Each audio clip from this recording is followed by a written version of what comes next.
Hankak aktibo mantentzeko aholkuak.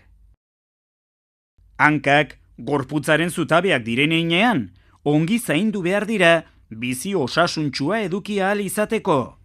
Hanketan eta aldaketan dauden giharrek, pertsona baten masa muskular osoaren 150% osatzen dute.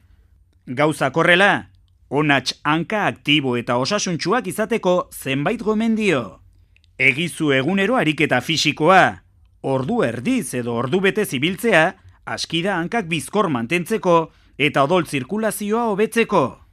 Ez zaitez egon ordu bete baino gehiago posizio berean, ez zutik ez da eserita ere.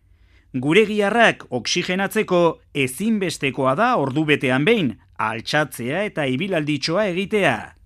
Astean 3-4 bider, egin luzamenduak 10 minutuz, zuntz muskularrak malgutzeko eta hala, hanken mugikortasuna hobetzeko.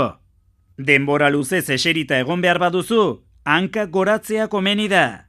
Bero dagoenean, gomendagarria da jantzi zabalak erabiltzea. Izan ere, itxatxita dauden jantziek, zainen itzulera eragotzi egiten dute. Bestalde, dieta osasungarria egiteak eta era egoki batez hidratatzeak, gainpisua, idorreria eta likidoen atxikipena ekiditen lagunduko digute, hanketako arazoak arinduz.